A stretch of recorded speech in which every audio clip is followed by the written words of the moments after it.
Ayan guys, good morning, good morning, good morning. Magkano nga ba ang gagastusin kapag nag-start kang mag-alaga ng crayfish na? So itong akin, bumili ako ng breeders.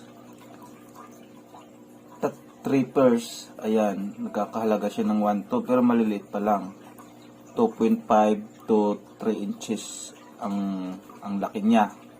So nagkakahalaga siya ng 1,200. Tapos lalamove, pamasahe sa lalamove 200. Tapos kailangan din mayroon tayong aerator. Ayan, itong aerator na yon, yun, ito. Ayan.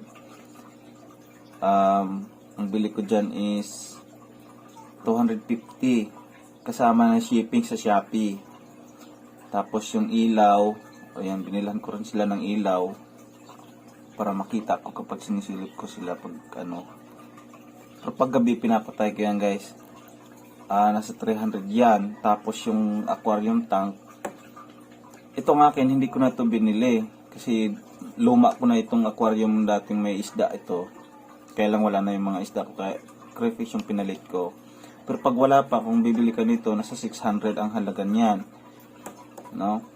Tapos yung mga hides niya, itong akin innovations lang to, ties lang to, tapos nilagyan ko lang ng mga luma na mga retaso.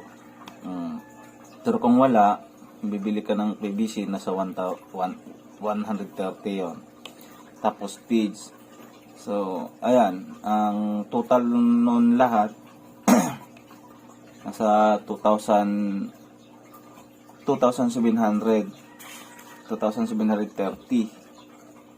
Ayan. Para makapag-start ka ng crayfish breeding, 3 pairs lang itong akin, ang ginastos ko ito is 2,730 kasama na lahat yon. May pagkain na 10 piso, 50 pesos nga yung binili kong pagkain eh. So ito, bali 6 to sila. Pagdating dito kinabukasan naman tayo yung isang babae. So ngayon probably 2 babae na lang to, tsaka 3 males. Ayan sila, oh, ayan. Hindi ka kita kasi nilulumot na yung ano, kasi yung binili kong ilaw, ayan o, yung ilaw na binili ko, ayan. Tapos nga pala guys, nilagyan ko ditong halaman, kangkong lang yan para tulong din mag-filter ng ammonia. Next time naman papaliwanag ko kung bakit kailangan ng halaman kapag naka-overhead yung overflow nyo, o kaya bakit lagay din ng halaman sa overflow ng filtration ko. Ayan. So ayan sila, ito yung pump. Yan, yung ganang kalakas yung agos niya. Ayun yun. So actually nasa 160 lang to sa Shopee. Pero since may shipping, 169 yata yun sa Shopee. Yan. 169 yan sa Shopee. Kaya lang may shipping siya, kaya umabot ng 250. Ayan na sila, oh. Ayan, hindi ka anong kita, pero ano yan, itong isa buntis na yan, oh. Ayan, buntis yan. Pero pagkahapon masyado silang active paghapon. Tapos baka sa isang araw ililipat ko na ito doon sa ref tub ko. So ayan guys, yung paglilipatan natin ng ating mga crayfish yan. Oh. Pinapatuyo ko lang to. Ito yung mga butas yan, tinapalan ko ng epoxy. Ayan. Tapos ititesting natin, bababaran pa natin ng tubig para wala na siyang toxics. Inayos ko lang, tinapalan ko lang muna. Pinapatuyo ko yung mga sealant para para hindi sila malason. Ayan. So next video natin guys,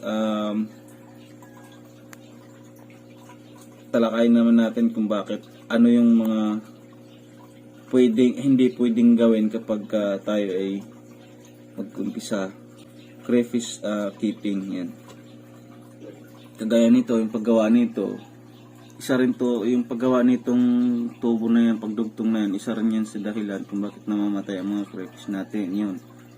Tatalakayin naman natin yun.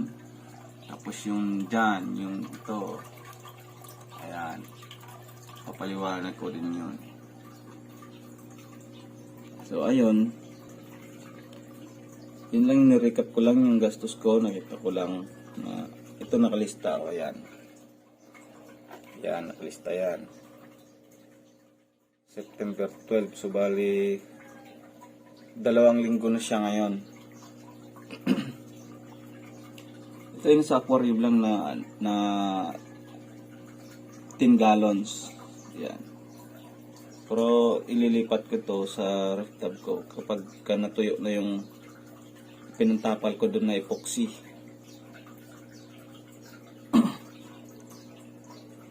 Ayan. Kaka-addicting na, no. Halos araw-araw ko nandito yung baga tititig-titigan ko sila kahit ano lang ginagawa nila. Parang gusto ko lang silang makitang na gumagalaw-galaw, yan, no. Pag kumakain, pantanggal stress na din. Yan. Pero na-stress ako nung namatay yung isa. Sayang yun. Pero wala tayong magagawa, kinuha na siya eh. Hindi niya nakayanan yung stress mula sa biyahe. So yan guys, thank you hanggang sa muli. Hanggang sa susunod na video natin. Salamat. Tsaka pa-support naman guys. Thank you. O nga pala guys, shout out doon sa pinakaunang dalawa nating subscriber. Yan. Maraming salamat po sa suporta at sana po ay marami pa pong susuporta sa ating videos. Para sa mga newbies po, ako po newbie lang din. Experience lang po natin sa pag-aalaga ng crayfish. Thank you po, maraming salamat po.